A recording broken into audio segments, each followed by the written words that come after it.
Hello, नमस्कार. आज आपल्या गोळकट्टाचा हा 75वा उपक्रम आहे. ऑगस्ट 18 मध्ये याची सुरुवात झाली. वेगवेगळ्या क्षेत्रातल्या व्यक्तींना आपण इथे बोलावतो आणि त्यांचा जीवन प्रवास सगळा समजून घेतो. प्रत्येकाच्या आयुष्यामध्ये काहीतरी घडलेलं असतं, जे यशस्वी असतात, कर्तृत्ववान असतात त्यांच्यामध्ये.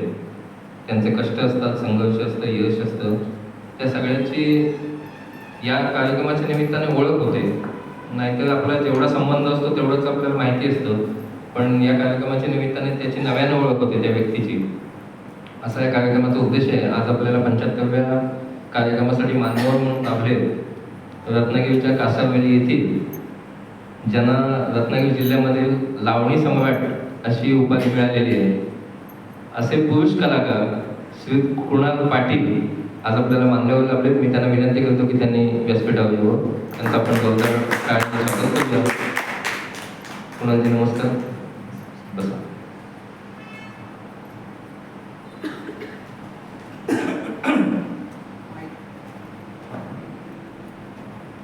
करूया सुरू. हो. तुमचं सर्वप्रथम गोळकट्टा या कार्यक्रमामध्ये आपलं स्वागत. आपण प्रत्येक व्यक्तीची सुरुवात त्यांच्या जनरली बालपणापासून करतो, पण मात्र मी असं तुमच्या बाबतीत ऐकलं की तुमच्या जन्मापासूनच तुमची कहाणी सुरुवात होते, असं मी वाचलंय आणि मला असं थोडंसं कळलंय. तर मी तुम्हाला अशी विनंती करेन की तुमच्या जन्मापासूनच आपण प्रवास बघूया, की तुमच्या जन्माची काही एक हकीकत आहे, तर त्याबद्दलही आम्हाला ऐकायला आवडेल. तर आपण त्याबद्दल सांगा. नमस्कार, माझं नाव कुणाल विजय पाटील. मी राहणार कासारवेली. मी सादर करतो की आपली महाराष्ट्राची लोककला जी आहे, लोकधारा आहे, लोकनृत्य जे म्हणतात, ती लावणी. गेली 17 वर्ष मी लावणी ही कला जपतोय, जोपासतोय आणि साता समुद्रापार नेण्याचं काम करतोय. माझं जे बॅकग्राऊंड आहे किंवा माझं जे बालपण वगैरे आहे ते मी सांगतो तुम्हाला. माझा जन्म कासारवेली गावामध्ये झाला आणि मी एक 7 महिन्यांचा असताना माझ्या आईचा आणि वडिलांचा घटस्फोट झाला. घटस्फोट झाल्यानंतर लहानपणापासून आतापर्यंत माझं शिक्षण, माझं संगोपन माझ्या आईने केलं. लहानाचं मोठं माझ्या आईने केलं. अक्षरशः म्हणजे खाडीमध्ये जाऊन मुळे वगैरे आणून ते विकणं, तरीवरती बसून विकणं, त्याच्यानंतर त्याच्यातून जे काय मिळेल त्याच्यातून आमचा उदरनिर्वाह व्हायचा. म्हणजे काही काही वेळेस आहे ना, अशी वेळ आली होती एकदा की आम्हाला अक्षरशः उपाशी राहायला लागलं होतं एक टायमिंगला. आणि ते करून म्हणजे उपाशी राहून पण आम्ही दिवस काढलेले आहेत. परत म्हणजे आईने मला ते नाही केलं की माझ्यासाठी ती काही ना काही करून ठेवायची, पण स्वतः ती उपाशी राहायची. आणि असं करून करून तिने मला लहानाचं मोठं केलं, शिक्षण दिलं. आणि आता मी आपल्या रत्नागिरीच्या जिल्हा कृषी औद्योगिक संघामध्ये क्लार्क या पदावरती जॉबला आहे. आपण जन्मापासून एक पुढे आपण टप्प्याटप्प्याने येऊया. आपण तुमच्या बालपणाकडे येऊया. तुमचं बालपण कसं? माझं बालपण खूप मस्तच गेलं, कारण एक मी थोडासा खोडकरच आहे आणि म्हणजे मला डान्सची आवड लहानपणापासूनच होती. मी 5 वर्षाचा असल्यापासून डान्स करत होतो. पहिले आपले सलमान खान, शाहरुख खानचे असे, आणि लावणीचं कुळ हे 12वीमध्ये जेव्हा 12वीमध्ये होतो त्याच्यानंतर ते लावणीचं कुळ डोक्यात गेलं आणि मग मी लावणी सादर करायला लागलो. पहिल्यांदा कुठची लावणी बघून त्याच्याकडे इम्प्रेस झालं? म्हणजे पहिली लावणी करायची म्हणजे कसं झालं, एक मी 6वीला असताना एक मुलीचा डान्स केला होता मुंगळा मुंगळा गाण्यावरती. आमच्या गावची पूजा होती आणि त्या पूजेमध्ये म्हणजे माझी एक दिदी होती आमच्या गावामध्ये, सुकन्या दिदी म्हणून, आणि तिने असा डान्सचा क्लास केला होता आणि मी तिच्याकडे डान्स बसवायला गेलो. गाणं होतं, शाहरुख खानचं गाणं होतं आणि ती मला शिकवत होती, मी नाचत होतो. तिने माझ्यात काय बघितलं कोणाच ठाऊक, तर ती मला काय बोलली, कुणाला हा नको डान्स आपण करूया. आणि तिने तो मुंगळा मुंगळा गाणं घेतलं आणि मला सांगितलं हे बसवूया. म्हटलं असं का गं, हे तर मुलीचं गाणं आहे. काय म्हटलं तुझी कंबर चांगली हलते, आमच्यापेक्षा पण भारी हलते. म्हणजे तिने ते थोडंसं माझ्यात हेरलं होतं आणि म्हटलं ठीक आहे. तिने बसवलं. आता म्हटलं हिला ड्रेपरी वगैरे काय लागणार आहे, काय घालायचं आहे, तर ती म्हणते नऊवारी साडी लागणार आहे. आणि म्हटलं मी तर मुलगा आहे, केसांचं वगैरे कसं करायचं, तर ती बोलली करूया आपण काहीतरी. आणि मग माझ्या आईला येऊन सांगितलं असं असं करायचंय म्हणून. तर आई पण हसली, बाबा ठीक आहे. म्हणजे तेव्हा मी लहान होतो ना, की लोकांचं कसं आहे की हां चालतंय, एक टाइमपास म्हणून हा करणार आहे. आणि तेव्हा मग माझ्या आईने मला साडी नेसवली होती, सगळी तयारी केली होती, बाजूच्या काकींनी वगैरे माझा मेकअप वगैरे केला होता आणि तशा ह्याच्यात मी तो डान्स केला होता. डान्सला रिस्पॉन्स पण हो, रिस्पॉन्स चांगला मिळाला कारण लहान मुलगा आणि केलं नाही चालून स्त्री वेशात. जातं. हां, स्त्री वेशामध्ये पहिला तो डान्स होता माझा स्त्री वेशातला. त्याच्यानंतर परत तसं काय डोक्यात नव्हतं असं काहीतरी करायचं. कॉलेजमध्ये गेल्यानंतर कॉलेजमध्ये गेल्यानंतर पण मी असेच आपले रेग्युलरचे डान्स करायचो. लावणी हा म्हणजे मुलीचा कधी डान्स केलेला नाही कॉलेजमध्ये किंवा हायस्कूलमध्ये पण किंवा मराठी शाळेमध्ये पण असताना. मग कसे वळलात तिकडे? लावणीला वळलं म्हणजे कसं झालं, कुठेतरी ते मला जाणवलं. मी टीव्हीवरती आहे ना, बिन बायकांचा तमाशा हा कार्यक्रम लागला होता आणि तो बघत होतो. आणि बघता बघता म्हणजे आमच्या घरामध्ये टीव्ही पण नव्हता. मी शेजाऱ्यांकडे गेलो होतो आणि त्यांनी तो दूरदर्शनवरती कार्यक्रम चालू होता. मी बघितलं, म्हटलं हे सगळे पुरुष आहेत, छान दिसत आहेत, म्हटलं हे थोडंसं माझ्यात पण आहे. मग मी घरी येऊन आहे ना थोडंसं ते म्हणजे हे केलं की बाबा ही कला माझ्यात पण आहे, मग काय करायला हवं काय नको. मग ते करता करता एक माझा मित्र भेटला राम म्हणून रत्नागिरीमध्ये. तर त्याचा एक मित्र होता सांगलीतला, तो लावणी सादर करायचा बिन बायकांचा तमाशामध्ये. मग त्याच्याशी कॉन्टॅक्ट करून त्याच्याकडून थोडी माहिती घेतली की बाबा लावणीला काय लागतं, काय काय पाहिजे. मग त्याने मला सांगितलं नऊवारी साडी लागते, आपला साज शृंगार लागतो. आता म्हटलं हे मी आणू कुठून, कारण माझी तर परिस्थिती तेवढी नाहीये. हे सगळं कॉलेजमध्ये असताना? हो, 12वीला होतो मी, 12वीला होतो तेव्हा ते डोक्यात खूळ गेलं. आणि नवरात्र जवळ आला आणि आमच्या इथे मी मुलांचे कार्यक्रम बसवायचो. तर म्हटलं चला यावर्षी मी लावणी करतो. तर लावणी करतो म्हटलं लावणी करायची कुठली. तर मग लावणीची गाणी शोधता शोधता आपल्या लावणी सम्राज्ञी मिठाबाई नारायणगावकर यांची लावणी पोटासाठी नाचते मी, मला ती भावली लावणी. कारण ते गाणंच असं आहे ना, पोटासाठी नाचते मी परवा कोणाची. म्हटलं करेन तर पहिली हीच लावणी करेन. आता म्हटलं झाली नऊवारी साडी. मग आमच्या बाजूला आजी होत्या, त्यांच्याकडे गेलो. त्या नऊवारी साडी नेसायच्या, त्यांच्याकडे एक साडी मागितली. ती नेसायची कशी ती शिकलो त्यांच्याकडून. 2 दिवस मी त्यांच्याकडे जात होतो नऊवारी साडी नेसायची शिकायला. ती साडी घेतली, शिकलो नऊवारी साडी कशी नेसायची. बाजूच्या मुली होत्या त्यांच्याकडून काय जे दागिने वगैरे गळ्यात घालतात ते घेतले. कारण लावणीला काय लागतं काहीही मला माहिती नव्हतं, कारण शिकवणारं पण कोण नव्हतं, सांगणारं कोण नव्हतं. बांगड्या वगैरे घेतल्या, मेकअप काय घरामध्ये पावडर वगैरे होती ती लावली. बाजूच्या मुलीकडून काय गालाला लाल वगैरे लावतात, कारण तेव्हा काय माहितीच नव्हतं काय करायचं. ते केलं आणि केसांचं मित्राकडून वीग आणला, नमनामध्ये तो नाचायचा, त्याच्याकडून वीग आणला आणि तो लावला आणि नाचलो तर सगळ्यांनी तेव्हा टाळ्या वाजवल्या की त्यांना काय वाटलं हा असंच काहीतरी टाइमपाससाठी केलं नसेल. तेव्हा कुठे नाचताना आंबेडा पडला, कुठे काय पदर सुटतोय हे होत होतं. त्याच्यानंतर मग परत दुसऱ्या दिवशी पण कार्यक्रम होते, म्हटलं आज पण लावणी करणार. तेव्हा मी अशी काही कुठली म्हणजे लावण्या बसवलेल्या नाही, फक्त गाणं ऐकायचो आणि नाचायचो, एक मजा म्हणून. म्हटलं करूया तरी. आणि त्याच्यानंतर मग ते फुल डोक्यातच गेलं इथं की बाबा नाही करेल तर ह्याच्यामध्ये काहीतरी वेगळं करेल. आणि मग होता होता मी ते आमच्या गावामध्ये सगळीकडे करायला लागलो. मग लोक म्हणतात हा असा काय साड्या नेसूनच नाचतोय. मग थोडं लोकांना पण वेगळं वाटायला लागलं. मग ते आईला सांगायला लागले की हा तुमचा मुलगा असा साड्या नेसून का नसतो, पहिल्यांदा तो व्यवस्थित तो डान्स करायचा, मग आता तसे का नाही तो डान्स करत. तर आई कॉलेजमध्ये पण असं काही तुम्हाला? नाही, कॉलेजमध्ये विषय कसा झाला, मग कॉलेजमध्ये मुलांना समजलं ना, आमच्या गावात मुलं पण होती की हा साड्या नेसून नाचतो गावामध्ये. तर ती मुलं चिडवायला लागली थोडीशी. मग मी काय केलं, 12वी माझं कम्प्लीट केलं, 12वी पास झालो. आणि नंतर म्हटलं आता पुढे जाऊन पण अशीच मुलं चिडवणार आहेत. मग मी शिक्षण तिथे थांबवलं आणि म्हटलं मला लावणीमध्येच काहीतरी करायचं, कारण ह्याच्यात काहीतरी वेगळं दिसतं. कारण बघितलं तर रत्नागिरीमध्ये कोणी म्हणजे असा मुलगा किंवा काय लावणी करत नव्हतं. मग म्हटलं वेगळं काहीतरी आहे. मग ते करता करता मी टीव्हीवरती बघायला लागलो लावणीचं, परत युट्यूबवरती बघायला लागलो की लावणी काय आहे, कशी करायची असते. आणि त्याच्यानंतर मग मी ते हळूहळू माझं मेकअपचं सामान थोडं, कारण कसं झालं की पहिले जवळजवळ 7-8 वर्ष एवढी हालाकीची गेली ना की मी रत्नागिरीच्या स्पर्धांना यायला लागलो, जे माझ्याकडे तुटपुंजं साहित्य होतं लावणीचं. कारण लावणीचं हां रेकॉर्डांच्या स्पर्धांना, कारण लावणीतलं लही कळत नव्हतं मला, पण मला करायचंय. ही फक्त मनाची इच्छा होती. आणि ती माझी पिशवी होती तयार केलेली, त्याच्यात मी सगळं सामान ठेवलं होतं आणि ती घेऊन मी यायचो. येताना मी एस टीने यायचो. 8-8:30ला आमच्या इथून बस असायची, पण स्पर्धा संपायच्या 2-2:30 वाजता. रात्री जायला बस नाही. तर रत्नागिरीत कुठेही स्पर्धा असेल तिथून पायी चालत, माझं गाव कासारवली, जवळजवळ 10 ते 12 किलोमीटर मी तो प्रवास करायचो रात्रीचा 2-2:30 वाजता. कारण मला असं होतं की मला हे काहीतरी करायचं आहे. आणि कोण जाताना टू व्हीलरवाले वगैरे असतील त्यांना हात दाखवायचा, थांबले तर त्यांच्या गाडीवरून जायचं, नाहीतर मग चालत. जवळजवळ मी 7 वर्ष हे केलं.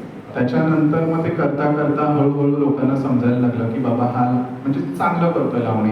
मग ते मला बोलवायला लागले. कोण 50 रुपये द्यायचं शोला, कोण 100 रुपये द्यायचं. ते पैसे मी साठवत गेलो. त्याच्यातून मेकअप थोडा थोडा, म्हणजे मी जे साहित्य लागतं ते मी जिथे कार्यक्रमाला जायचो ना स्पर्धांना, मी त्या मुलांचं बघायचो, त्यांना विचारायचो हे काय आहे, हे काय आहे. मग त्यांच्याकडून ते लिहून घ्यायचो, हे कुठे मिळतं, कारण मला काहीच माहिती नव्हतं. मग त्या मुली ज्या होत्या, कथक करणाऱ्या होत्या, भरतनाट्यम करणाऱ्या किंवा इतर डान्स करणाऱ्या मुलगी असतील, त्यांच्याकडून ते मेकअपचं हे करत गेलो. तेवढं ते सामान थोडं थोडं करून मी आणायचो, कार्यक्रम सादर करायचो आणि निघून जायचो तिथून. लावणीसाठी असं कोणाकडनं प्रशिक्षण किंवा असं कोणी तुम्हाला भेटलं गुरु किंवा नाही, गुरु असं कोणी, कारण रत्नागिरीमध्ये म्हणजे मी थोडीशी खंत म्हणेन की एक मी मुलगा आहे आणि मुलीसारखा डान्स करणार आहे, म्हणून मी खूप म्हणजे अशा ज्या कथक नृत्यांगना होत्या, ज्यांचे क्लास चालू होते, त्यांच्याकडे मी गेलो होतो विचारायला की बाबा मला शिकायचं, पण माझ्याकडे फी द्यायला नाही, तर तुम्ही मला म्हणजे ऍडमिशन करून घ्याल का? पण जेव्हा मला पैसे मिळतील तेव्हा मी नक्की तुम्हाला तुमचं ते परत करेल. तर त्यांनी मला सांगितलं नाही, मुलग्यांना आम्ही शिकवत नाही. असा पण थोडासा विषय झाला. नाही, त्यांचं पण बरोबर, कारण सगळ्या मुली होत्या तिथे. पण आता बघतोय ना अक्षरशः सगळीकडे म्हणजे मुली कमी आहेत लावणीला, पण मुलगेच भरपूर दिसतात मला मुंबईपासून वगैरे.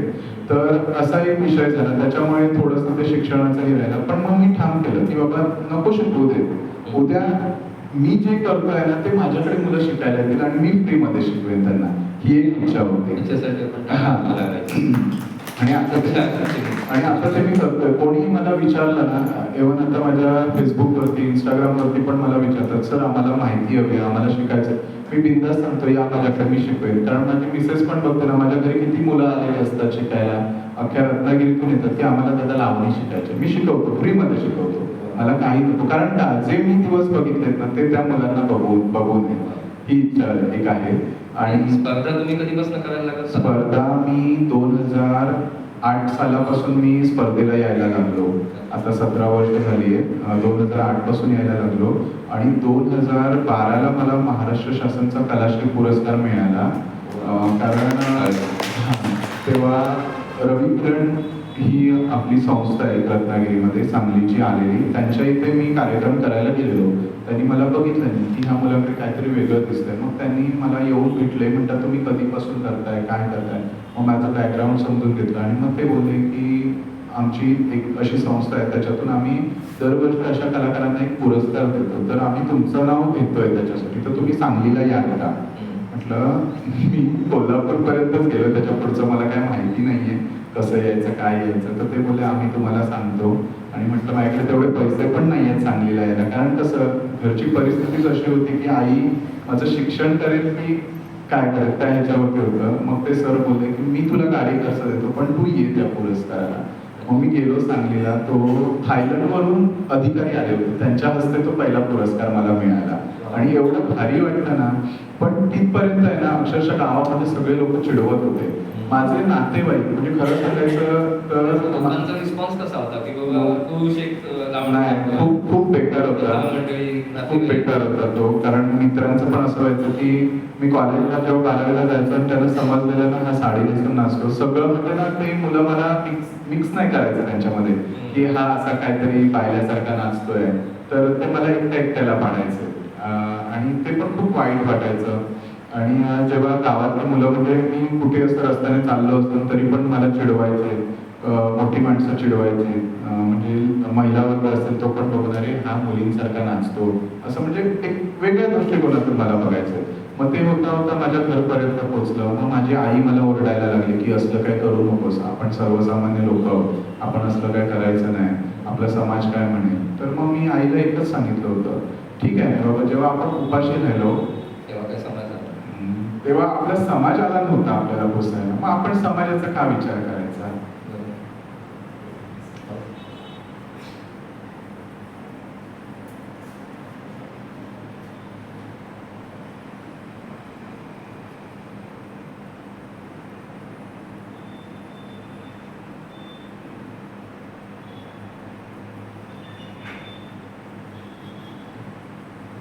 सॉरी.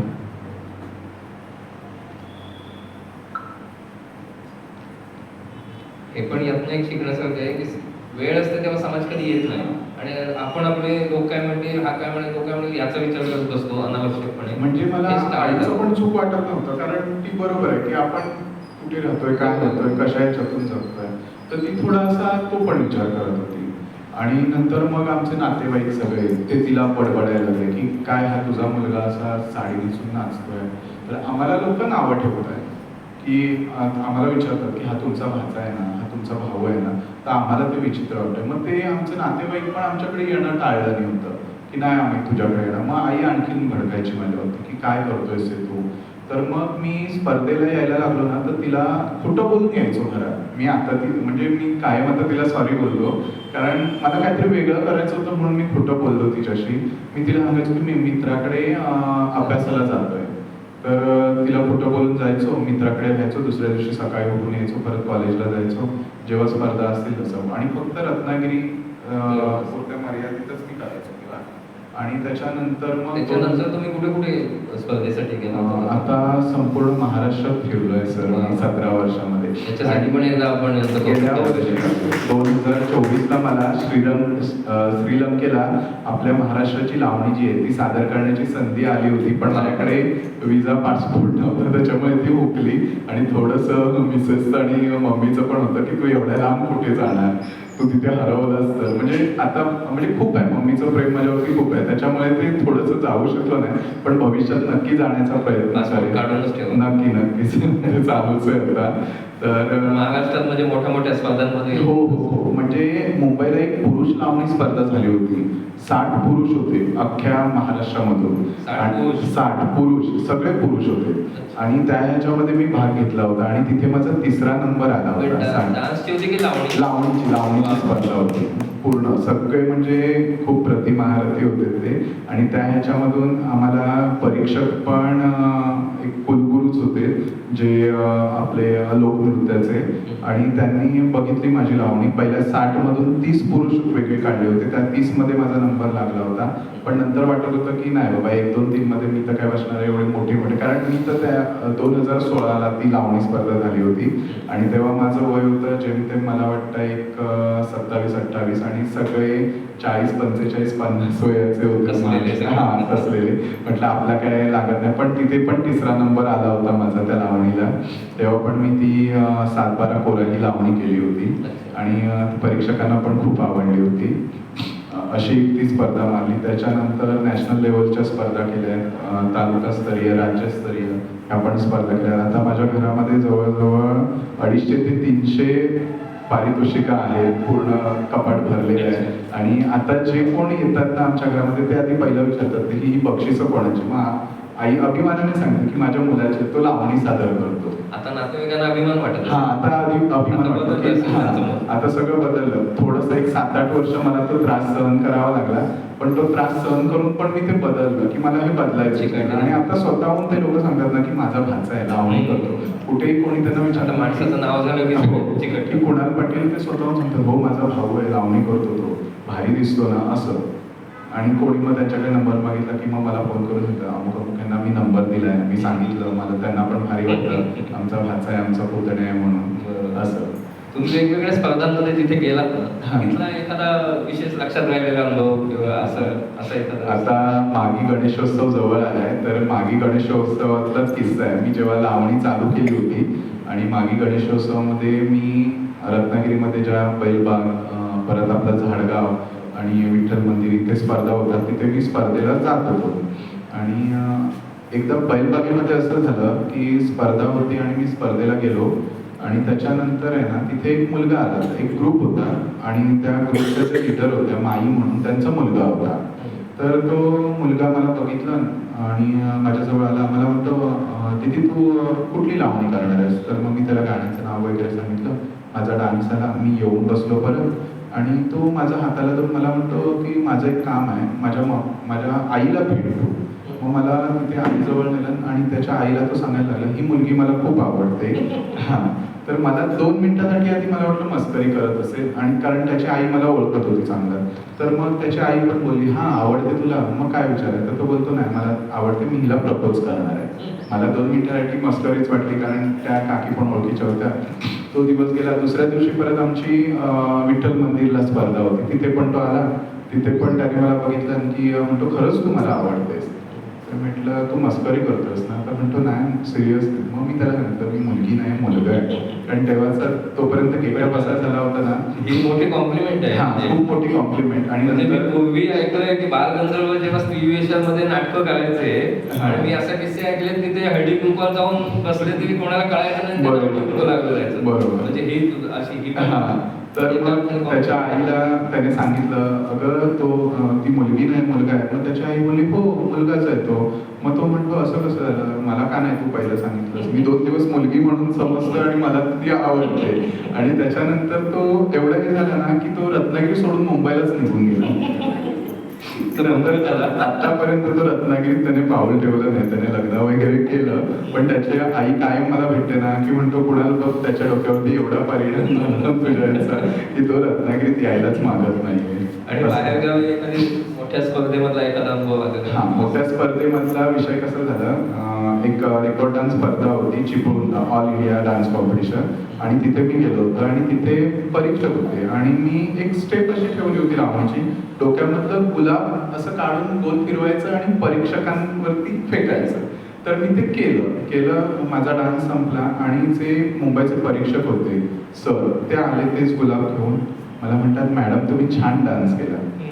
कारण स्पर्धा होती आणि पहिलं त्यांनी माझं नाव अनाऊन्स केलं नव्हतं. लावण्य होते म्हणून सांगितलं होतं. ते आले गुडघ्यावरती बसले आणि ते गुलाबाचं फूल. तर मी ॲक्सेप्ट केलं आणि नंतर सर मी डायरेक्ट बोललो म्हटलं सर मी पण सरच आहे. ते म्हणतात काय? म्हटलं हां. म्हटलं आवाजावरून म्हणतात गेटअपवरून कुठेच तुम्ही लक्षात येत नाही की तुम्ही सर आहेत. मग आयोजकांनी पण सांगितलं त्याचं नाव कुणाल पाटील आहे. आम्ही नंतर अनाऊन्स करणार होतो. आणि तिथे पण मला 2nd प्राइज मिळालं होतं ऑल इंडियाला. आणि त्याच्यानंतर असं झालं की एक सोमेश्वरला क्रिकेट मॅचची फायनल होते. खूप मोठी फायनल होते रत्नागिरीतली. तिथे मला सेलिब्रिटी गेस्ट म्हणून बोलवलं 2012ला पुरस्कार मिळाल्यानंतर. आणि तिथे असं व्हायचं की त्यांनी माझं नाव तिथे अनाऊन्स केलं नव्हतं कुणाल पाटील. एक मुलीचं नाव द्यायचं किंवा लावण्य होती आणि ती त्यांची गाडी यायची मला घरी न्यायला. मी तयारी करून गाडीत बसायचो तिथे जायचो परफॉर्म करायचो आणून सोडायचो.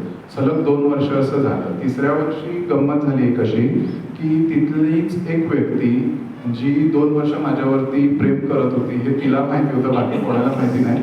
3ऱ्या वर्षी ती व्यक्ती समोर आली की मॅडम मी तुमचा आयोजकांकडून खूप वेळा नंबर मागितला दिला नाहीये तर मला आता तुमचा नंबर हवा आहे.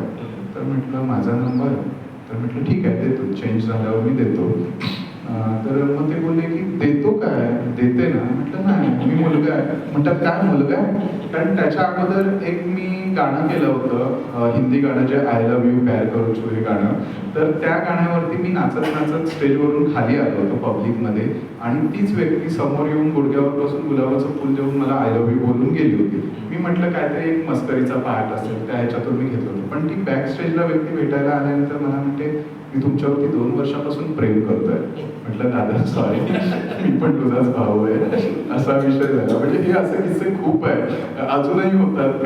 मिसेस पण बरोबर असते तेव्हा अक्षरशः मुली पण म्हणजे येतात ना त्या मुलींचं स्वप्न असतं की त्यांनी मला फेसबुकला इंस्टाग्रामला बघितलेलं असतं. लाईव्ह प्रत्यक्ष बघितल्यानंतर त्यांचं असं होतं की आम्हाला तुला मिठी मारायची. मग मिसेसची रिॲक्शन असे डोळे मोठे होतात. म्हणजे ह्या गमती जमती खूप होतात. आणि आताही लोकांना कळलं की हा कुणाल पाटील लावणे नसतो तरी म्हणजे फॅन्स फॉलोवर एवढे आहेत ना की खूप भारी वाटतं त्यांना. पण मी गेलो ना की कार्यक्रम एक अर्ध्या पाऊण तासाचा किंवा 1 तासाचा असेल पण फोटो काढणं हे 2 तासाचं असतं. माझ्याबरोबर आलेले जे माझे मित्र वगैरे असतात ते मग वैतागतात. म्हणतात काय चाललंय तुझं? अरे म्हटलं त्यांना नाही मी दुखवू शकत ना. नावाचं कौशल्य असा विषय. आणि एक ती पोच पावती असते जी मी स्त्री साकारतोय ती त्यांच्यापर्यंत पोहोचते. आणि आता पण असं होतं की फेसबुकला वगैरे मी फोटो टाकले, काय टाकलं की खूप अशा मेसेज वगैरे येतात की नाही म्हटलं तरी दिवसाला 2-3 मेसेज असतात. मी घरी पण दाखवतो की हे बघ आज मला आय लव्ह यू बोललाय कोणतरी. मग ते घरातून आईचं एक असं असतं की ही तुझी पोच पावती, तू जी स्त्री साकारतोस ती त्यांच्यापर्यंत पोहोचते आणि ती स्त्री म्हणून पोहोचते म्हणून ते तुला आय लव्ह यू बोलताय. जर ती स्त्री पोचली नसती तर ती तुला कॉम्प्लिमेंट आली नसती. आता त्या अनुषंगाने मी एक दुसरा प्रश्न विचारला होता की स्पर्धेमध्ये लावणी साकार करणाऱ्या महिला किंवा मुली पण असतील डान्समध्ये, तर त्यावेळी त्यांची रिएक्शन किंवा त्यांचा अनुभव असा कधी आलेला तुम्हाला की बाबा हा पुरुष येऊन लावणी करतोय, आम्ही मुळातच महिला असून लावणी करतो, तर त्याच्यामध्ये असं कधी तुम्हाला जाणवलेलं आहे? खूप वेळ जाणवलं. कारण काही वेळेस माझे नंबर यायचे, म्हणजे जेव्हा आता तालुकास्तरीय जिल्हास्तरीय असतील आणि काही मुली होत्या त्या अक्षरशः म्हणजे परीक्षकांशी भांडायला जायच्या, त्याचा नंबर काय म्हणून दिला. मग ते परीक्षक सांगायचे तुम्ही मुली आहात, तुम्ही हे करू शकता, तो मुलगा आहे त्याने केलं नाही, एक साडी नेसून नाचलाय त्याच्यासाठी जिद्द पाहिजे. आणि अक्षरशः त्या मुलांचे पालक यायचे ना, त्यांच्या ज्या आया असायच्या ना त्या म्हणजे अक्षरशः माझ्या तोंडावरती बोलायचे, कुणाल बाबा भारी दिसतोस, तुझा जो सेफ दिसतो ना साडीमध्ये, आम्ही पण जळतो आणि आम्ही तुझ्यावरती फिदा होतो. म्हणजे ह्या कॉम्प्लिमेंट मिळायच्या त्या पालकांकडून पण आणि खूप भारी वाटायचं.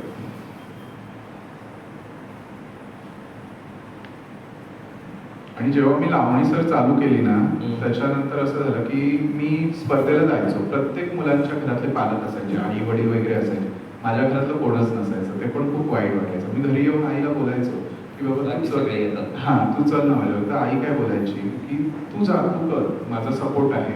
जेव्हा 2012ला मला महाराष्ट्र शासनाचा तो कलाश्री पुरस्कार मिळाला, वर्तमानपत्रातून बातमी आली. पहिले माझे गावातले लोक आले माझ्या घरी की कुणाला आज तुझी बातमी आली. मी नुकताच झोपून उठलो होतो, मला काही माहिती नव्हतं. म्हटलं कसली बातमी? तर म्हणतात तुला पुरस्कार मिळाल्याची.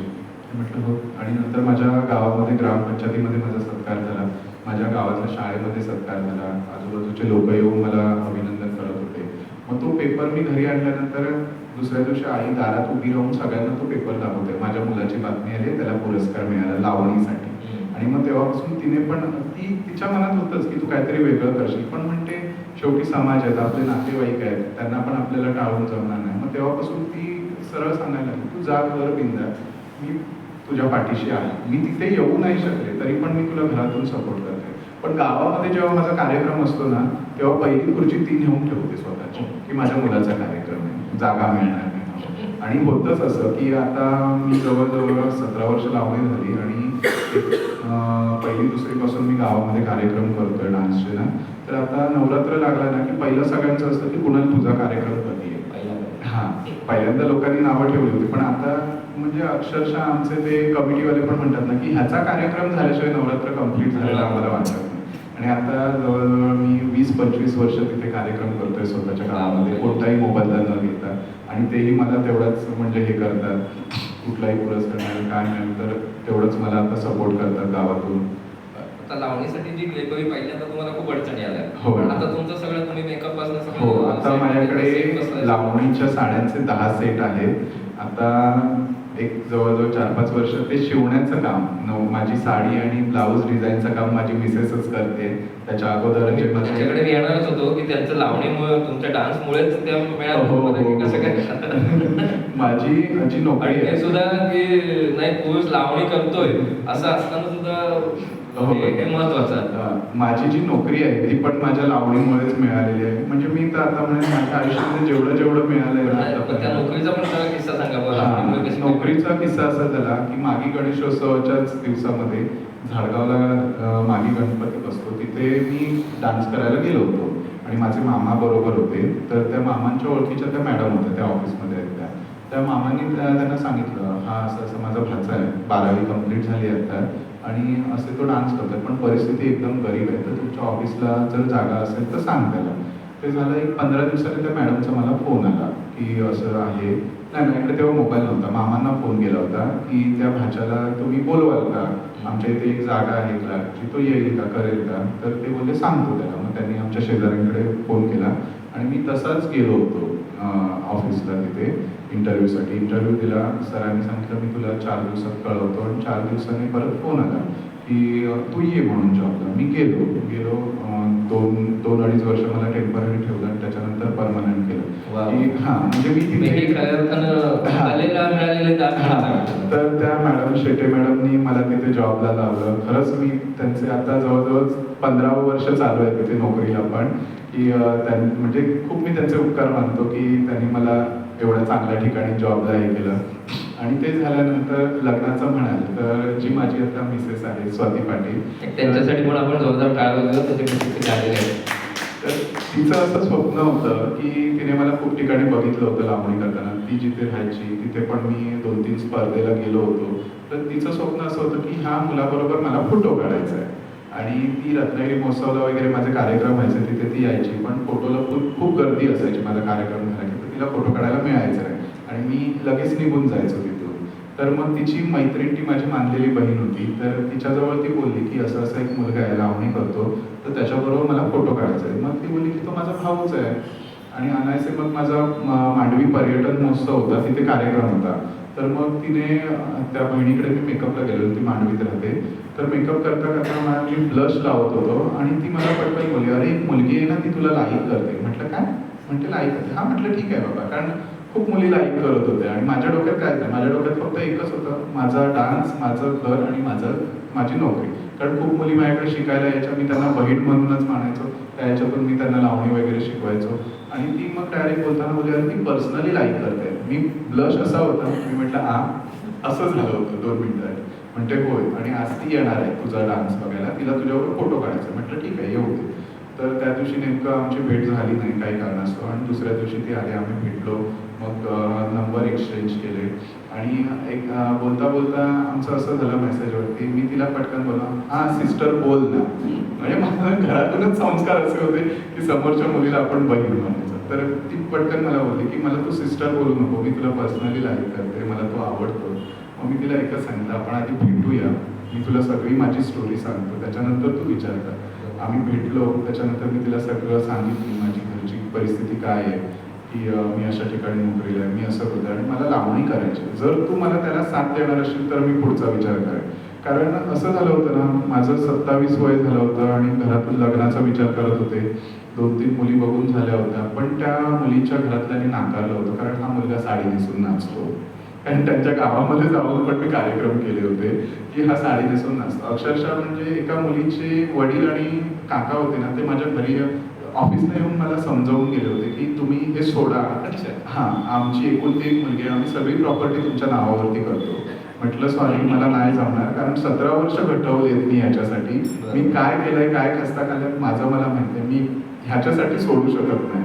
हां, म्हटलं काय वाईट आहे ना, मी त्यांना एकच उत्तर दिलं, म्हटलं काय वाईट आहे, मी माझी कला सादर करून 4 पैसे कमवतोय. चोरी करून खाण्यापेक्षा कला सादर करून कमवतोय, त्याच्यात काय वाईट आहे. मग त्यांनी जे मध्यस्थी होते त्यांना जाऊन सांगितलं, हा मुलगा उर्मट आहे, आम्हाला असं बोलतो. मग ते मध्यस्थी येऊन मला बोलायला लागले की बाबा तू असं बोलतो. म्हटलं काका, मी ह्याच्यात वाईट काहीच नाही बोलत, मी लावणी नाही सोडणार. वस्तुस्थिती माझा जीव गेला तरी मी लावणी नाही सोडणार आणि माझ्या घरातले पण मला सांगत नाही. मग काय वाईट आहे ना, माझी कला मी सादर करून कमवतोय. मग म्हटलं ते कोण मला सांगणार आहे की बाबा तू हे सोड म्हणून. मग मी माझ्या मिसेसला पण तेच सांगितलं होतं, मी लावणी सोडणार नाही, तुझ्या घरामध्ये चालेल का. तर तिच्या घरातून पण पहिला थोडा विरोध होता, तिच्या वडिलांचा, परत भावाचा. तिच्या आईचा विरोध नव्हता, कारण तिच्या आईने मला बघितलं होतं. आणि नंतर मी जाऊन तिच्या वडिलांना पण समजावलं की मी काय वाईट करत नाही आहे, मी माझी कला आहे ती सादर करतोय, त्याच्यातून 4 पैसे मिळतात, उदरनिर्वाह बघतोय, मी प्लस नोकरी पण करतोय. नोकरी करून माझं घर सांभाळून मी माझी कला सांभाळतोय. मग तेव्हा त्यांना पण पटलं, त्यांनी पण मग होकार दिला. मग सगळ्यांच्या ह्याने आमचं लग्न झालं. त्याच्यानंतर पहिल्याच वर्षी मी माझ्या सासूरवाडीला कार्यक्रम केला. आमच्या सासरचं जे घर आहे माझं त्याच्या समोर चाफवली. हां, देवळी चाफवली, संगमेश्वर, तिथे कार्यक्रम केला. आणि सासऱ्यांनी एवढं म्हणजे त्यांना भारी वाटलं ना की ते स्वतःहून सांगायचे की हा माझा जावई लावणी सादर करतो सगळीकडे. त्याच्यानंतर 2-3 कार्यक्रम आजूबाजूच्या तिथे गावामध्ये पण झाले आणि त्या सगळ्यांना एवढा अभिमान वाटतो ना, आताही गेलो ना की म्हणजे खूप मानपान तिथे मिळतो. पण पहिल्यांदा जेव्हा असं वाटत होतं ना की बाबा मी लावणी करणार आहे सासूरवाडी, काय होईल काय नाही, तर ते सासरे पण बोलले काय टेन्शन घेऊ नकोस, तुझी कला आहे ना, तू सादर करणार आहे. आणि ते केल्यानंतर म्हणजे एवढं भारी वाटलं ना त्यांना की ते स्वतःहून बोललेले मला की बाबा आमचं म्हणजे नाव तू मोठं केलंस असं. म्हणजे असे खूप किस्से आहेत त्या लावणीबद्दलचे. पण लग्नाबद्दल तर असं म्हणता येईल आता की आधी फोटो काढायचा होता, मिळत नव्हता, पुढे आयुष्यभर फोटो काढायचे होते नंतर. हो, आता जोडी प्रेममध्ये असते आणि काही ठिकाणी असं होतं की लोक फोटो काढायला येतात तर तिच्याकडेच मोबाईल देतात. मॅडम तुम्ही फोटो काढा. अजून एक असा प्रश्न की स्त्री वेशामध्ये कलाकार म्हणजे कला सादर करत असताना स्त्री वेश आहे किंवा असं असं म्हणून कधी बाबा म्हणजे कधी असा एखादा प्रसंग आला किंवा असा फजितीचा प्रसंग आला किंवा असे काय स्पर्धेच्या वेळी किंवा असं कधी काही झालं? हां, एक स्पर्धा होती आपल्या रत्नागिरीतल्या बैलबागमध्ये आणि ती मला समजली 8:30ला दत्त जयंतीच्या टायमिंगला स्पर्धा होती आणि मी घरी आलो तेव्हा मला फोन आला की अशी अशी स्पर्धा आहे. आता म्हटलं मी बॅग तयार कधी करणार, जाणार कधी. मी मग घरूनच तयारी केली.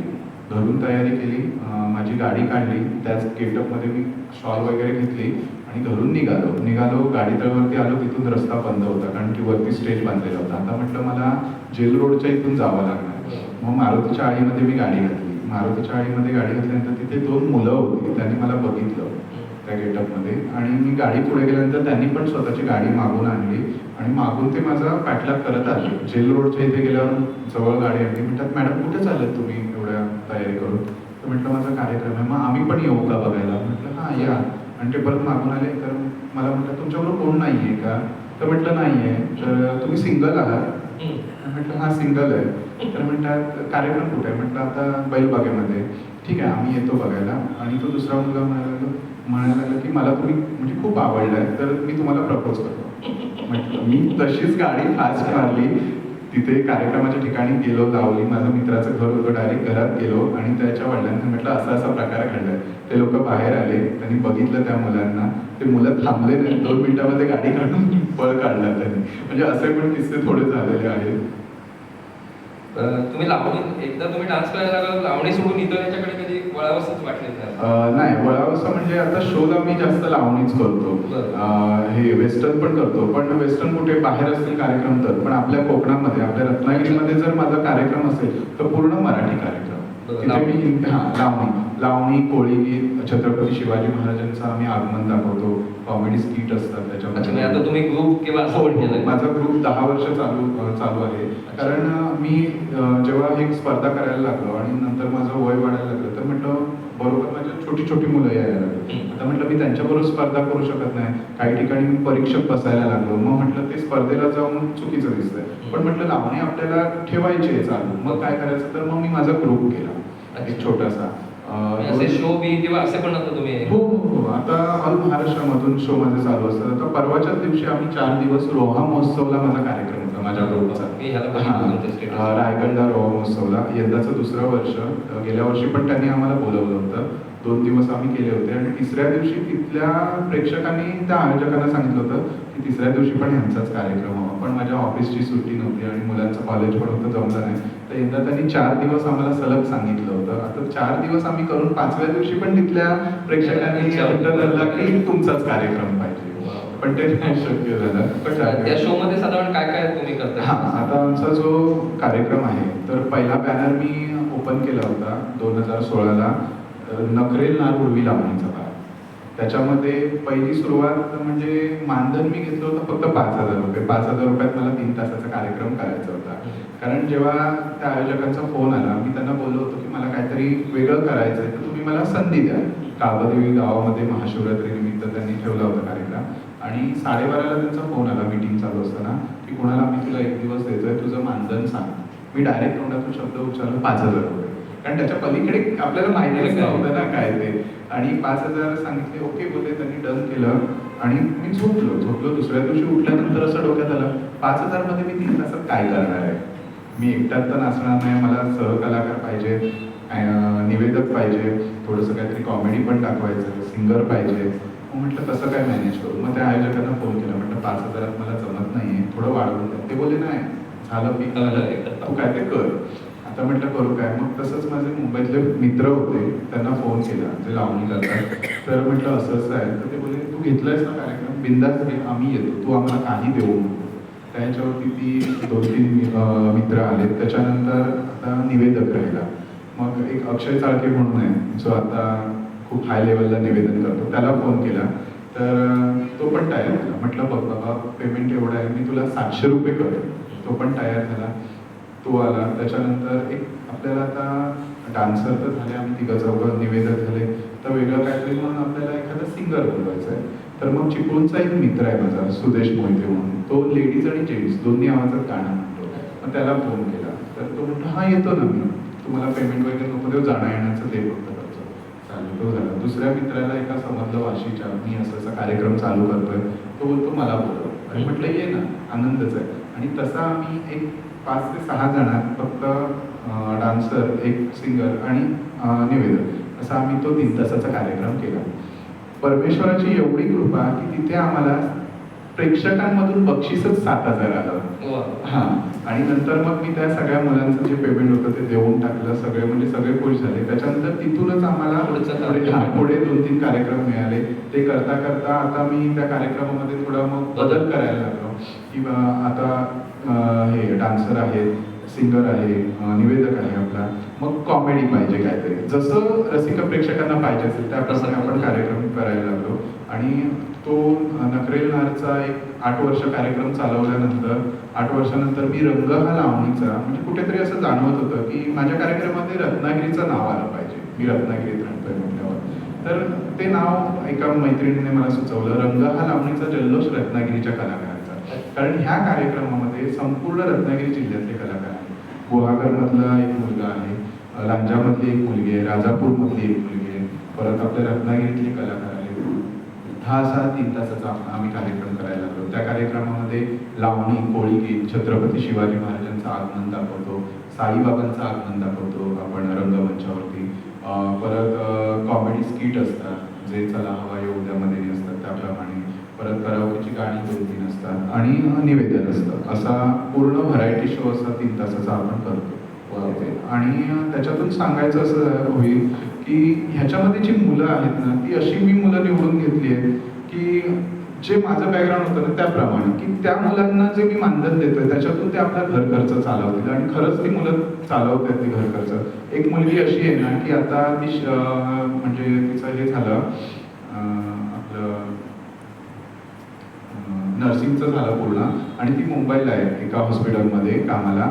पण ती कधी शो लागला, मी तिला फोन केला तर ती येते. पण त्याच्या अगोदरची तिची परिस्थिती अशी होती ना, तिचे आई वडील दोन्हीही वारलेले होते. आजीकडे ती राहायची आणि ती तिच्या बहिणीने माझ्याकडे तिला आणून सोडलेलं. जवळजवळ ती काहीतरी मला वाटतं एक 12-15 वर्षाची होती असेल. तेव्हापासून ती आता 10 वर्ष माझ्याकडे आहे.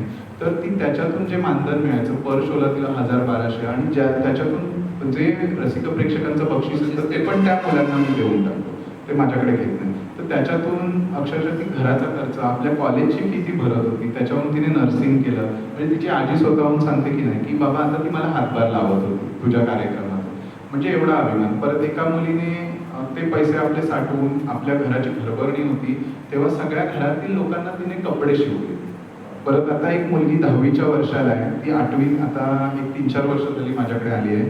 तर तिच्या पप्पांनी एक स्टेटसला टाकलं होतं व्हॉट्सअपला की माझी मुलगी कुणाल पाटीलच्या कार्यक्रमातून नाचते आणि त्याच्यातून जे ती मानधन हे करते ती वर्षाचे साठवून आपल्या हायस्कूलची फी भरते.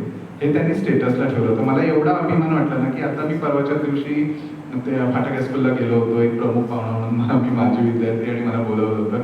तेव्हा पण मी तो उल्लेख केला की कुठेतरी म्हणजे केलं ना कार्य, ते सत्कार्य झालं असं वाटतं त्या मुलांच्या ह्याच्यातून. आणि खूप अशी मुलं आहेत ना की गरिबीतून ती वरती आली आहेत आणि त्यांना म्हणजे माझं असं हे होतं की जे मी दिवस बघितले त्या मुलांना दिवस बघतात हां बघायला लागू नये. असंच होतं एक उद्देश. त्या ह्याच्यातून मी तो ग्रुप चालू केला. कारण मी खूप ठिकाणी ग्रुपमधून गेलो होतो कार्यक्रमाला. मी बघितलं होतं की तुटपुंज ह्याच्यावरती ते कार्यक्रम म्हणजे जो मेन असतो प्रमुख तो भरपूर बिदागी घेतो आणि जे कलाकार बोलवतो त्यांना एक मिळालं 100-200 रुपये. पण मी म्हटलं मी ते करणार नाही. कारण माझ्याकडे माझी नोकरी आहे. मला सिंगलला बोलवतं तेव्हा मला पेमेंट मिळतं. पण जे ग्रुपचं पेमेंट येतं ना मी त्या मुलांना हां. आणि आता अभिमानाने मी सांगतो की 10 वर्षात एकही मूल माझ्या ग्रुपमधून बाहेर गेलेलं नाही. हे त्या म्हणजे हां हां. कारण त्या मुलांचं पण मला पाठबळ भरपूर मिळतं. कारण मला कसं मला प्रेझेंट व्हायचं असतं तर मी एकट्याने काहीच करू शकलो नसतो. आज ती मुलं माझ्या पाठीशी आहेत म्हणून कुणाल पाटील सगळ्यांना दिसतोय. ते पण मी प्रत्येक स्टेजवरती सांगतो. आणि ती मुलं पण तेवढंच मला सहकार्य करतात. एवढं त्या मुलांच्या पालकांचं पण तेवढंच सहकार्य आहे की ते पालक पण असं म्हणतात ना की आपला स्वतःचा ग्रुप आहे. पहिल्यांदा अक्षरशः म्हणजे 2 मुली होत्या ना, त्या 5वीला होत्या. 5वी पासून आता ते इंजिनिअरिंगला आहे, तिथपर्यंत त्या माझ्याबरोबर आहे. कुठला इश्यू असू दे, पहिल्यांदा पालक यायचे, आईंना मी घेऊन जायचो कारण त्यांची तयारी वगैरे करायला लागायची. पण आता ते पालक सांगतात की आम्ही येत नाही दादा, तू घेऊन जा. दादा वहिनी असले की त्यांचं टेन्शन.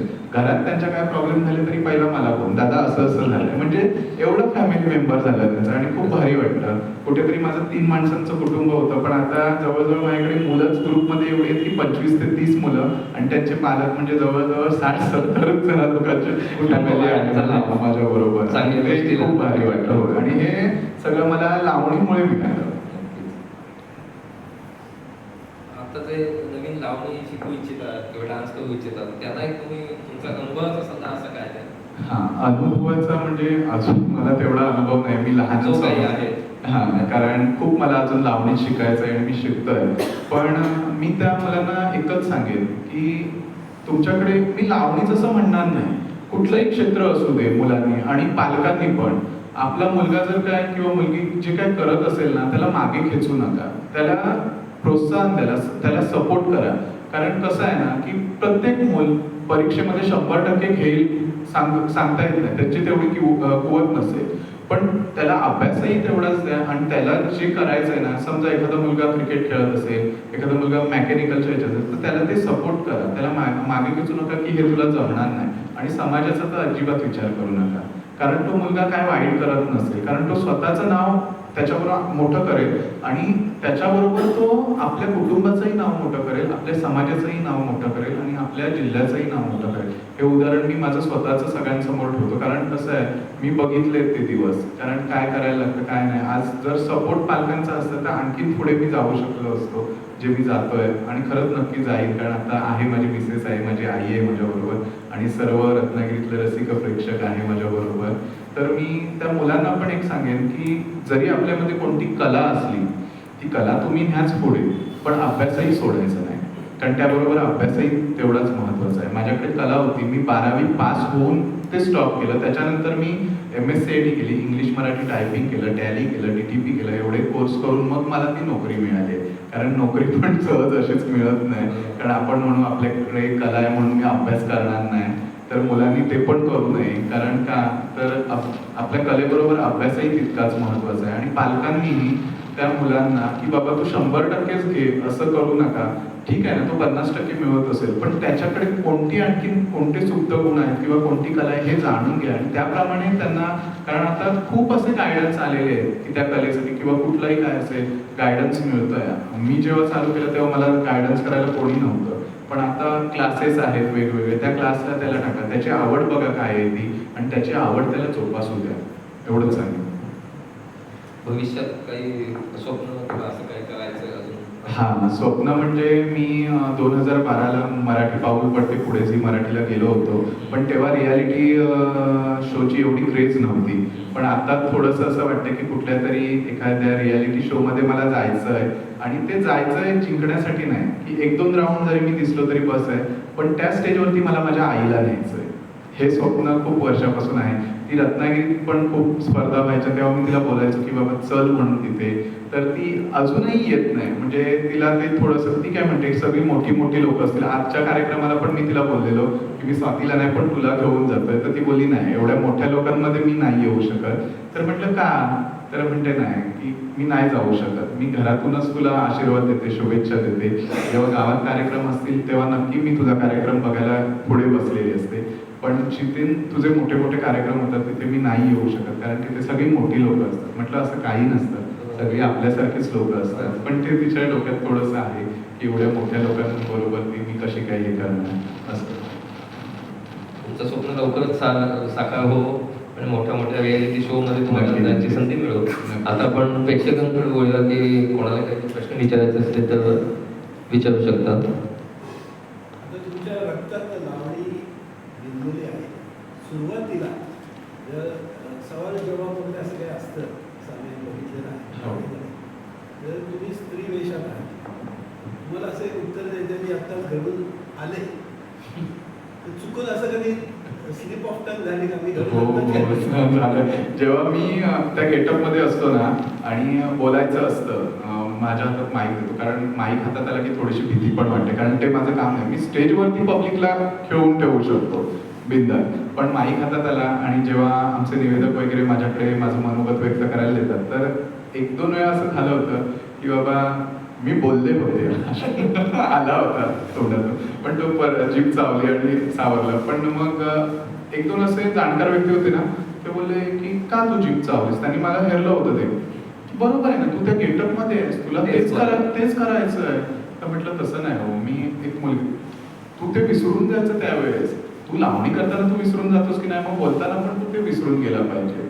मग आणि एक अजून एक गोष्ट मी सांगेन प्रामुख्याने की एका ठिकाणी रत्नागिरी महोत्सवला एक स्पर्धा ठेवली होती की एंटरटेनमेंट के लिए कुछ भी करेगा, आणि त्या ह्याच्यात मी लावणी केली होती. आणि तिथे परीक्षक होते एका शाळेचे शिक्षक, आणि त्यांनी मला बघितलं आणि त्यांनी एकच वाक्य मला सांगितलं की कुणाल, तू लावणी छान करतोस, पण तू जगताना एक कसं ठेव, लावणीतला कुणाल हा लावणीमध्ये दिसला पाहिजे आणि रेग्युलरचा कुणाल हा रेग्युलर, म्हणजे जगताना तो कुणाल दिसला पाहिजे, तर तू तरशील.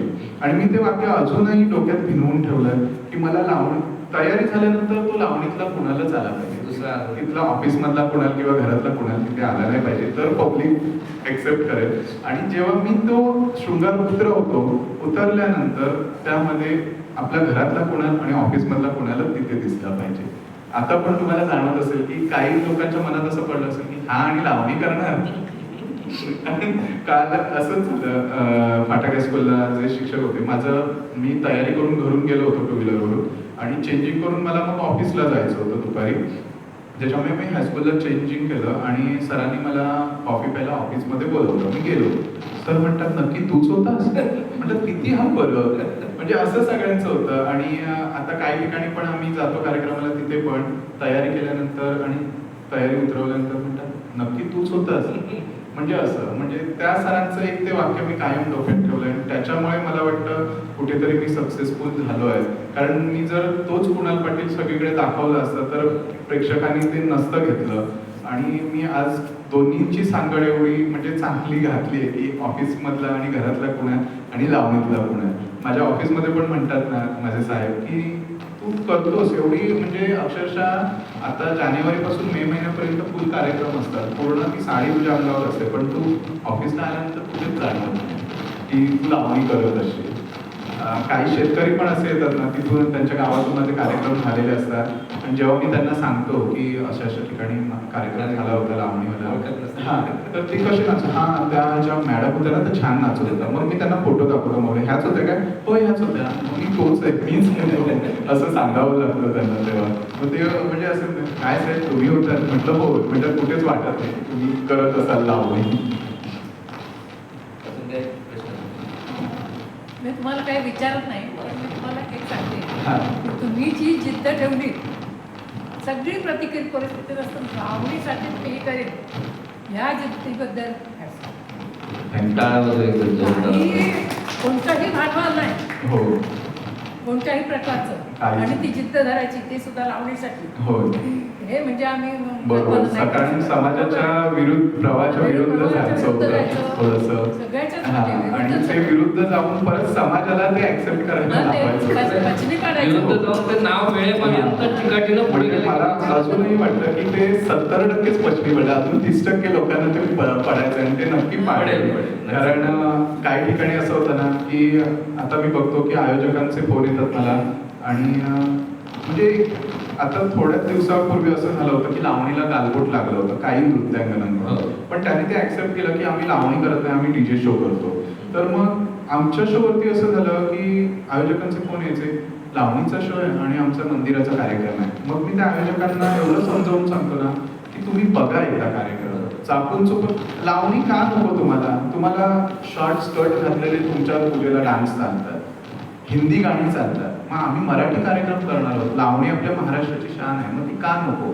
चापून चोपून नऊवारी साडी आहे, डोक्याच्या केसापासून पायाच्या नखापर्यंत पूर्ण झाकलेली ती लावणी होते, ती बघायला तुम्हाला नको वाटते. ती फक्त चेहऱ्याच्या अदाकारीने, चेहऱ्याच्या एक्सप्रेशनने समोरच्याला घायाळ करते. पण तेच जर तुम्ही एखादी हिंदी गाणं असेल, शॉर्ट कपडे घालून एखादी मुलगी नाचली किंवा दुसरं कोण नाचलं तर त्याला तुम्ही वन्स मोर करताय आणि लावणीचा कार्यक्रम तुम्ही नको म्हणताय. मग जेव्हा ते आयोजक अक्षरशः म्हणजे उद्या कार्यक्रम आहे तर आज रात्रीपर्यंत मला त्या आयोजकांना समजावं लागतं की बाबा नका टेन्शन घेऊ. आणि जेव्हा कार्यक्रम होतो तेव्हा स्वतः ते अध्यक्ष असतील कोण असतील तर ते येऊन आम्हाला भेटतात की मानलं तुम्हाला की काय कार्यक्रम आहे तुमचा, मुली पण आहेत मुलगे पण आहेत, पण कुठेही असं गालबोट लावत नाही. म्हटलं मी तेच सांगतो कारण मी रत्नागिरीत राहतोय, कोकण तर आहे, आपल्याला कोकणाला जपायचंय, रत्नागिरी जी आपली शान आहे ती जपायची आणि त्या ह्याच्यातून मी ती लावणी करतोय. म्हटल्यावर मी ती लावणी त्याच ताकदीने करणार आहे. कारण मी एका शोला असं म्हणजे एक वाईट अनुभव आला होता. मी गेलो होतो एका कार्यक्रमाला आणि तिथे ज्याने मला बोलवलं होतं, ज्याचा कार्यक्रम होता, त्याने मला एकच सांगितलं की तू लावणी करणार आहेस ना तर तुझा जो पदर, कारण मी माझं असं असतं साडी नेसताना की माझं संपूर्ण अंग झाकलं पाहिजे. कारण आजपर्यंत रत्नागिरीकरांनी मला त्या ह्याच्यासाठी डोक्यावर घेतलंय. तर त्याने मला सांगितलं की सॉरी लेडीज म्हणजे महिला वर्ग आहे, तर हा जो वरचा पदर आहे ना तो इथून खालून लाव. म्हटलं नाही जमणार, तू मला माझ्या ह्याच्यात सांगायचंच नाही. नाही पब्लिक तुझ्यासाठी खुळं आहे, ते मी अंग झाकलेलं आहे त्याच्यासाठी, अंग उघडं ठेवलंय त्याच्यासाठी खुळं नाही. नाही त्याच्यातून अजून तुला टिप्स येतील. मला पैसा कमवायचा नाहीये, मला रसिक प्रेक्षक घ्यायचं आहे. तर तेव्हा मी त्याला ते सांगितलं आणि त्याच्यानंतर मी माझ्या पद्धतीनेच केलं. तिथे गेल्यानंतर ज्या आयोजकाने त्याला सांगितलं होतं की बाबा आम्हाला असं नको होतं असं होतं, मग मी त्यांना सांगितलं ही महाराष्ट्राची शान आहे, ही लावणी आहे, ती अशीच सादर होते, पूर्ण झाकूनच सादर होते, अंग उघडं ठेवून सादर होत नाही. मग तेव्हा त्यांनी पण मानलं आणि त्याच्यानंतर सलग 3 वर्ष त्यांनी मला तिथे बोलवलं कार्यक्रमाला. कारण ते काय बोलले की तुमच्याकडून शिकण्यासारखं भरपूर आहे. की आतापर्यंत जेवढे आम्ही कार्यक्रम ठेवले लावणीचे, त्या बाहेरून ज्या महिला वर्ग आला होता, लेडीज नाचणार होत्या, त्या नाचल्या आणि तुम्ही नाचला, त्याच्यामध्ये खूप तफावत आहे. आणि आता म्हणजे आमच्या गावातल्या लोकांना तुमचाच कार्यक्रम आवडला आणि सलग 3 वर्ष त्यांनी मला तिथे कार्यक्रमाला बोलवलं. म्हणजे हे कुठेतरी म्हणेन की मी जे जपलंय तुम्ही जोपासलंय त्या आपल्या विचाराशी ठाम राहिल्यामुळे मला नाही ते करायचं. आता पण म्हणजे खूप ठिकाणून असं येतं ना की आम्ही तुला एवढे पैसे देतोय, तू असा असा कार्यक्रम करायचा आहे. नाही जमणार मला, मी पैशासाठी करत नाही. काही काही शो असे व्हायला लागले, हो. त्याच्यामुळे हे सगळं बरोबर आहे. आणि मी माझ्या मुलांना पण सांगतो की लावणी सादर करत असताना पूर्ण चापून चोपूनच, पूर्ण अंग झाकूनच केलं पाहिजे, आंबेडा घातलाच पाहिजे. मी एका कार्यक्रमाला गेलो होतो, तिथे पण एक मुलगी लावणी सादर करणार होती. तिला म्हटलं कुठली लावणी करणार आहेस का, तर चंद्रा. केस सोडून आली होती. म्हटलं चंद्रा लावणीला केस सोडून लावणी करणार आहेस ना, आतापर्यंत कुठली लावण्यावरती केस सोडून नाचताना बघितलीस का. म्हटलं पहिली जा आणि आंबेडा बांधून ये. मी चिडलो तिच्यावरती, मी तिला ओळखत नव्हतो काही नाही, मी चिडलो तिच्यावरती. म्हटलं जा आंबेडा बांधून ये. नाही दादा माझ्याकडे आंबेडा नाही. म्हटलं मग थांब, माझी लावणी होते, मी माझं सगळं काढून तुला देतो, नाच घालून. ती पण खुश झाली आणि तिला एवढं भारी वाटलं ना की दादा आतापर्यंत मी केस सोडून नाचत होते पण ह्याच्या पुढे नाही नाचणार. म्हटलं लावणी कधी केस, म्हटलं तुला नाचायचं तू ना, पण मी जेव्हा असेल तेव्हा माझ्यासमोर केस सोडून येऊ नको लावणी नाचायला. मी खूप मुलं म्हणजे मी बडबडतो की नाही सहन होते, कारण लावणी आपली जी आहे ना ती अशीच असली पाहिजे. हा तुम्ही त्या हेअरस्टाईलमध्ये वेगळी स्टाईल करा पण आंबेडा दिसला पाहिजे. साडीमध्ये तुम्ही आता ज्या वेस्टर्न आल्या त्या साड्याला पण ती चापून चोपूनच दिसली पाहिजे. कारण माझ्या साड्यांमध्ये पण आता नेटच्या साड्या वगैरे आहेत, पण त्या पूर्ण अंग झाकतील अशाच आहेत. कारण मला नाही आवडत, माझी मिसेस पण सांगते नाही की तू पूर्ण नाही, अंग झाकूनच ती सादर झाली पाहिजे. आपल्याला फक्त अदाकारीनेच समोरच्याला घायला घालायचं आहे, अंग उघडं ठेवून नाही करायचं. हे मी कुठेतरी मला ते नियम घातले, त्याप्रमाणे मी माझ्या ग्रुपच्या मुलांना पण घातले. म्हणजे पालक पण स्वतःहून म्हणतात की बाबा तू स्वतःला जशी शिस्त लावलीस तशी मुलांना पण लावलीस त्यावरती. आणि त्याच्यामुळे आज म्हटलं कुठेतरी आपले कार्यक्रम वरती आलेत आणि अख्ख्या महाराष्ट्रामध्ये होत आहेत. कारण त्याच्यात थोडीच खूप लोक आहेत की अंग प्रदर्शन करूनही करतायत. त्या ह्याच्यात आपल्याला टिकायचं असेल तर ते आपलं जे चांगलं आहे तेच द्यायचं आणि ते कुठे मागे फिरायचं नाही. त्यावेळेस कोणी हा ते जपायचं, कुठेही मागे फिरायचं नाही आणि कोणी कितीही सांगू दे आपण ते ऐकायचं नाही.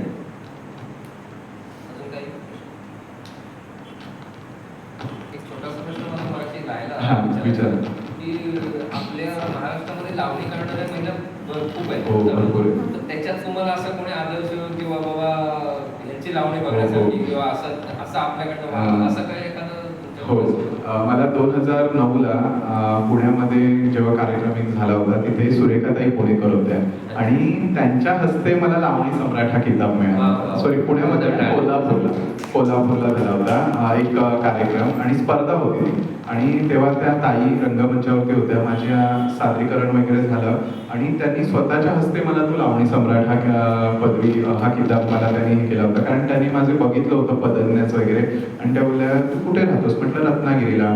तर म्हणतात माझे रत्नागिरीला खूप वेळा मी कार्यक्रम केले. म्हटलं हो ताई, का मला यायला जमायचं नाही पण मी बाहेरून पोस्टर बघायचो आज तुमचे आहे. कारण म्हटलं तुम्हाला बघूनच आम्ही शिकत आलो आणि खरंच सांगतो त्यांच्या ज्या नजाकती आहेत त्या मी कुठेतरी आत्मसात केल्या. त्याच्यानंतर आकांक्षा कदम असेल, आकांक्षा ताई जी लावणी सादर करते की ती एका जाग्यावर उभी राहून पाठी बसलेल्या प्रेक्षकाला पण घायल करते. मेघाताई घाडगे असेल, परत अंबिका पुजारी असतील, कविता गडसे असतील, तसेच सुरेखा कुडची, परत आपल्या थोर कैलासवासी लावणी सम्राज्ञी विठाबाई नारायणगावकर यांना तर मी खूप मानतो. कारण त्यांची जी स्टोरी आहे ती कुठेतरी माझ्या आयुष्याशी पण निगडीत आहे असं मी म्हणतो. आणि त्यांचं जे मी पहिलं गाणं केलं होतं 17 वर्षापूर्वी, पोटासाठी नाचते मी, ते गाणं अजूनही मी माझ्या शोला, कुठलाही शो असू दे त्या शोला मी आवर्जून करतो. कारण ते गाणंच असं आहे ना, पोटासाठी नाचते मी परवा कोणाची. कारण त्या गाण्याची थोडीशी अशी महती आहे की त्या 9 महिन्यांच्या गरोदर होत्या. त्या गरोदरपणात त्यांचे कार्यक्रम लागलेले होते. कारण 150 ते 200 माणसं त्यांच्या तमाशामध्ये होती आणि जर कार्यक्रम केले नाही तर त्या माणसांचं पोट कसं चालवायचं, तर हा प्रश्न त्यांच्याकडे होता. तर त्यांनी त्या ह्याच्यामध्ये ते कार्यक्रम घेतले आणि 9 महिन्यांच्या गरोदर आणि एक कार्यक्रम असा लागला की त्यांच्या प्रसूतीची तारीख आणि त्या कार्यक्रमाची तारीख एक होती आणि त्या ह्याच्यातही त्या स्टेजवरती नाचत होत्या. नाचता नाचता रंगमंचाच्या मागच्या साईडला गेल्या, तिथे बाळाला जन्म दिला. तिथेच एक दगड पडला होता, त्या दगडाने नाळ ठेचले, त्या बाळाला जमिनीवर ठेवलं आणि तशात त्या येऊन नाचायला लागल्या. अक्षरशः समोर बसलेलं रसिक प्रेक्षक होतं, त्यांनी तो प्रकार बघितला. अरे 5 मिनिटापूर्वी हा बाईचं पोट मोठं होतं आणि 5 मिनिटामध्ये असं रिकामं कसं झालं? रसिक प्रेक्षक जागावर उभं राहिलं, टाळ्यांचा कडकडाट केला आणि विठाबाईंना सांगितलं, विठाबाई तुम्ही तुमच्या लेकराकडे जा, आमच्या सर्व प्रकार लक्षात आलाय, तुम्ही नाचू नका, आम्ही एवढे हे नाही आहोत रसिक प्रेक्षक, आमचा पैसा वसूल झालेला आहे, पण तुम्ही नाचू नका, तुमचे जे सहकलाकार आहेत ते कार्यक्रम करू दे, आमचा कार्यक्रम होईल. कारण त्या नाचायच्या अगोदर त्यांनी सांगितलं होतं की बाबा अशी अशी परिस्थिती आहे. पण रसिक ते प्रेक्षक असं होतं ना की नाही, विठाबाईंसाठी खूप खुळं होतं ते की विठाबाईंचा लावणी असली की खूप पब्लिक जमायचं तिथे आणि विठाबाई नाचल्याच पाहिजे असं त्यांचं होतं. नाहीतर आम्ही तुमचा तंबू वगैरे पेटवून देणार, हे त्यांनी केलं होतं. मग त्याच्यासाठी त्या विठाबाई नाचायला तयार झाल्या की नाही नाचले तर मग माझी जी 150-200 लेकरं आहेत त्यांचं पोट मी कसं चालू, हा पण प्रश्न त्यांच्याकडे होता. मग त्या ह्याच्यातून त्या जेव्हा बाळाला आपल्या खाली ठेवून स्टेजवरती आल्या आणि तिथल्या तिथे त्यांनी ही लावणी रचली, पोटासाठी नाचते मी परवा कोणाची. आणि ती लावणी आता एवढी अजरामर झाली आहे ना की मी माझ्या प्रत्येक शोला करतो आणि हमखास ती करताना प्रत्येकाच्या म्हणजे समोर जे महिला वर्ग बसलेले असतं ना त्यांच्या डोळ्यामध्ये पाणी असतं आणि नंतर माझा एकच प्रश्न असतो त्यांना, ती लावणी पोचली का तुमच्यापर्यंत? मग त्या म्हणतात हो. कारण त्याच्यातून मी थोडंसं माझी पण जी परिस्थिती आहे माझ्या घरातली ती पण दाखवण्याचा त्या लावणीत थोडासा प्रयत्न करतो आणि थोडंसं जे विठाबाईंचं आहे ते पण दाखवतो त्या ह्याच्यातून. आणि परवाच एक कार्यक्रम झाला, तिथे मला एक रसिक प्रेक्षकांकडून सांगण्यात आलं की लावणी छान केलीस, अदाकारी छान होती ह्या लावणी, सादरीकरण छान होतं, तू जे बाळ वगैरे वापरलंस त्याच्यामध्ये जे दाखवलंस तुला दाखवलं ते पोचलं. फक्त थोडंसं त्या विठाबाईंचं जे आहे की बांध व्हायचं एक पडद्याच्या मागे वगैरे ते पण थोडंसं दाखव आणि नक्कीच मी ह्याच्या पुढे ते दाखवण्याचा प्रयत्न करणार आहे त्या ह्याच्यातून. कारण मी नुसती त्यांची माहिती सांगितली तर ते बोलले लावणीमधून आम्हाला ते पोचलंच होतं, तुला काय सांगायचं आणि तुला काय करायचं की प्रसंग हा की एक स्त्री कशी असते दिवसभर आपलं काय करत असते आणि त्या ह्याच्यातून ती कशी आपल्या घराचं आपल्या कुटुंबाचं हे भागवते ते त्या लावणीतून दाखवतो. अशी ती लावणी आहे थोडीशी. आणि त्या लावणीने पण आजपर्यंत म्हणजे कुठेही गेलो ना, कुठेही सादरीकरण केलं तर रसिक प्रेक्षकांचा म्हणजे कुठलं बाकी इतर लावण्यांना एवढा रिस्पॉन्स नाही पण त्या लावणीला मिळतो. कारण ती लावणी प्रत्येक प्रेक्षकांच्या हृदयाला भिडणारी अशी आहे. आवर्जून ते ऐका गाणं, युट्यूबला तुम्हाला भेटेल, पोटासाठी नाचते मी परवा कोणाची.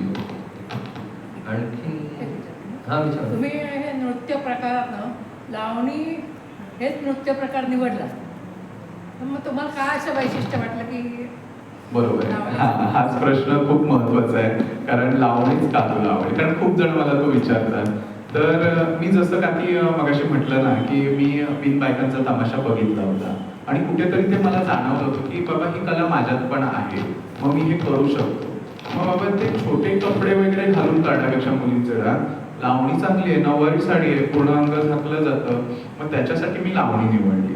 आणि जेव्हा ती लावणी करायला चालू केलं तेव्हा असं डोक्यात काय नव्हतं की मी बा हे व्यावसायिक दृष्टिकोन होईल याचा, कारण 17 वर्ष मी करेन हे कधीच केलं नव्हतं. एक आवड म्हणून मी चालू केलं होतं. 7-8 वर्ष ते आवड म्हणूनच सगळीकडे मी जाऊन, म्हणजे पहिल्यांदा असं व्हायचं ना, मी आयोजकांना विचारायचो की मी येऊ का तुमच्याकडे नाचायला, पण आता आयोजक माझ्या घरी येऊन बसतात की तुझा कार्यक्रम झाला पाहिजे. म्हणजे अक्षरशः काही ठिकाणी असं होतं ना की आता नवरात्रामध्ये 9 दिवस पूर्ण शो बुक असतात आमचे, पण एका दिवशी मला 2-2 कार्यक्रम करावे लागतात आपल्या रत्नागिरीमध्ये.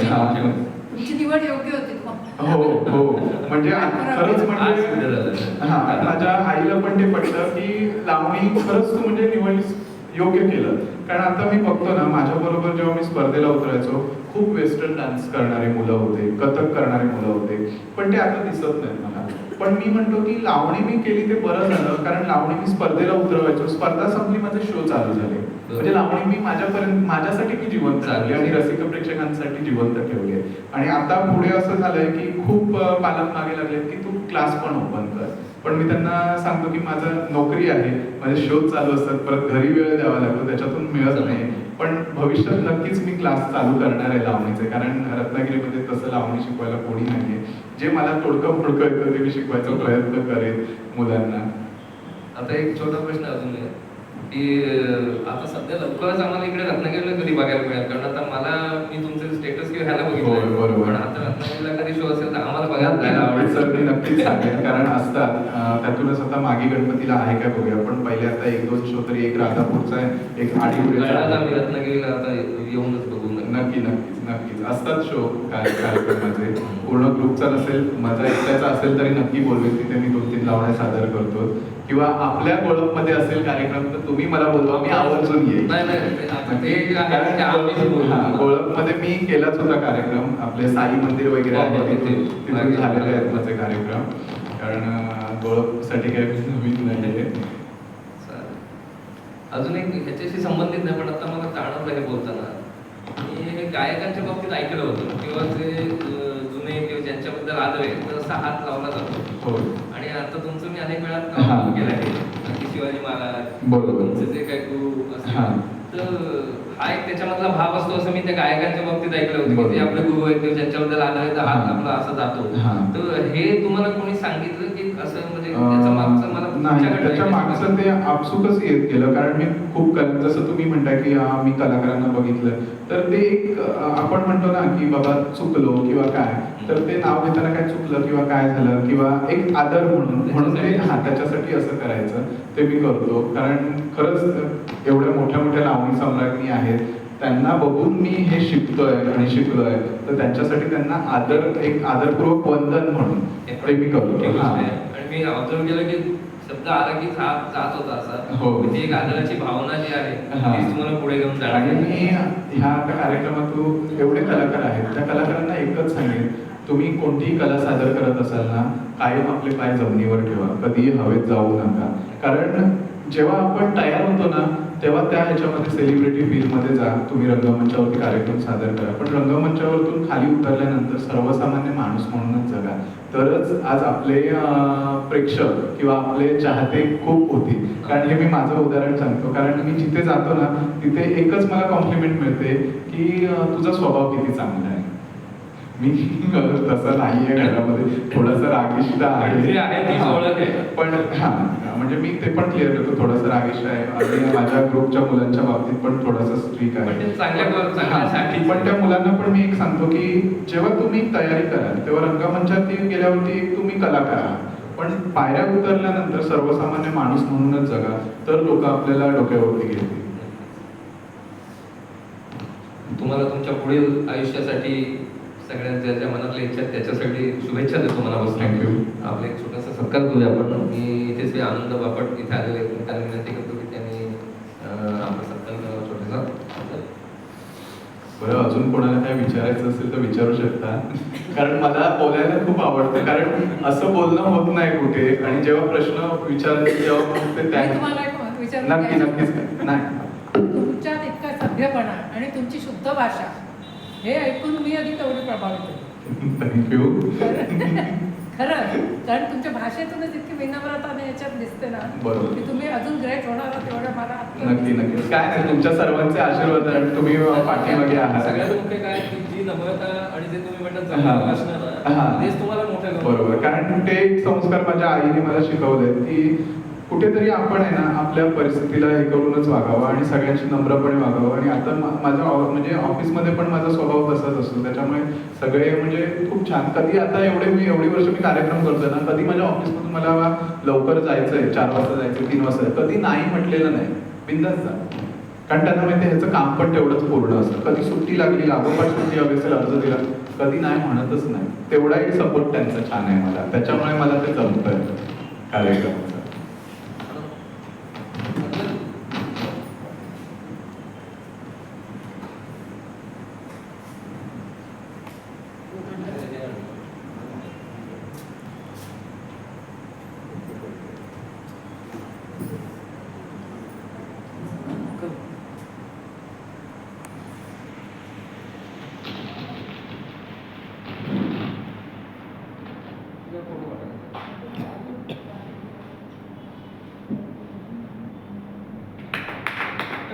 तुम्ही पण यावं.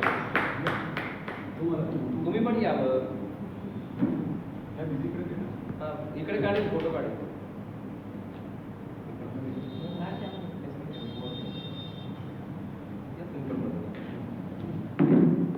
उभी राहा.